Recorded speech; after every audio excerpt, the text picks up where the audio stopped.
WandaVision was quite possibly one of the biggest surprise hits of 2021 so far, but sadly it has come to an end. It was funny, heartbreaking, full of twists and turns, and I enjoyed every second of it.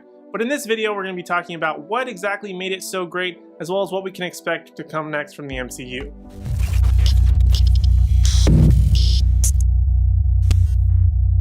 Hey everyone, welcome back to the Animated Apparel Company YouTube channel. I'm your resident superhero nerd, Aaron Waller, and today we are talking about the Disney Plus series WandaVision. You heard the intro, let's go ahead and get right into it, but be warned, there are spoilers ahead. For me, what made WandaVision so great was not only was it a fantastic story, and actually made me care about characters I had written off a long time ago, but it was actually fun to theorize what may be coming next or happening next, some of the deeper meanings to certain things on a week-to-week basis. And in a season filled with WTF moments, this really kicked off with a cliffhanger at the end of episode 5, ironically titled On a Very Special Episode, in which Evan Peters Quicksilver from the Fox universe returns, or so we think. This would later turn out to be a bait and switch, but it did leave a lot of theories open for quite a while. But it's also because of that scene that a lot of wild and crazy theories started.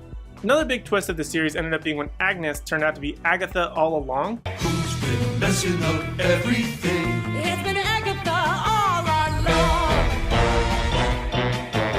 Agatha all along. As I did predict that in the Things to Know About WandaVision video right here on the AAC channel, make sure you check that video out as well. But technically it wasn't Agatha in pulling the strings of certain storylines and plot moving things. Yes, she did have a hand in certain aspects of it, but not necessarily the entire story.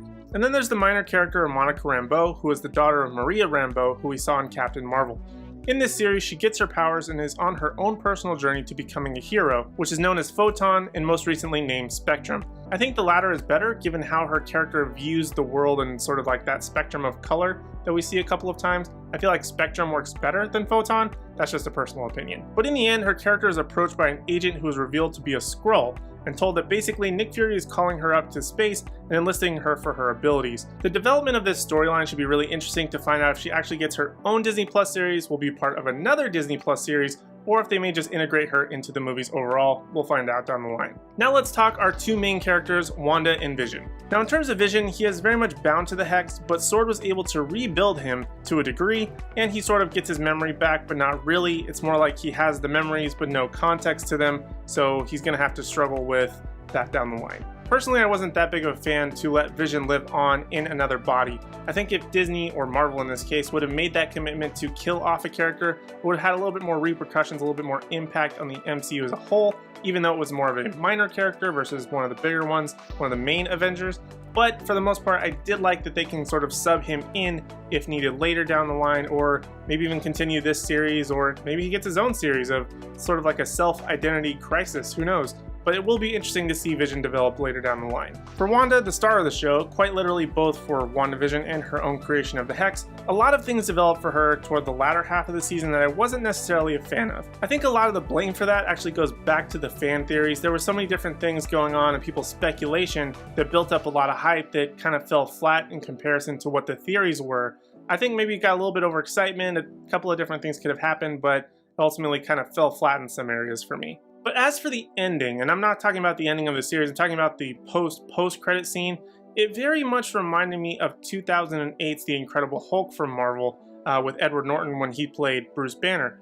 It was almost the same exact ending with a sort of remote location, and we sort of like get that slow zoom into the house or whatever they may be staying at, and they're sort of working on controlling their powers. This one was a little bit different, as obviously we've had the development of the MCU, but the way it developed was almost identical shot for shot from that 2008 Hulk movie. Although I do have to admit, with that post-credit scene, I was a little bit confused as to why there were two Wandas, one sort of functioning, just doing normal things, as well as the one in the back, the Scarlet Witch persona, doing all the sort of research about magic. Now the only explanation I can come up with this is astral projection, which we've seen back from Doctor Strange. Now, kind of take this with a grain of salt, because whenever Doctor Strange did his astral projection, or anyone in that series did, they were always asleep. Their physical form in some way, shape, or form wasn't able to communicate or work with the outside world.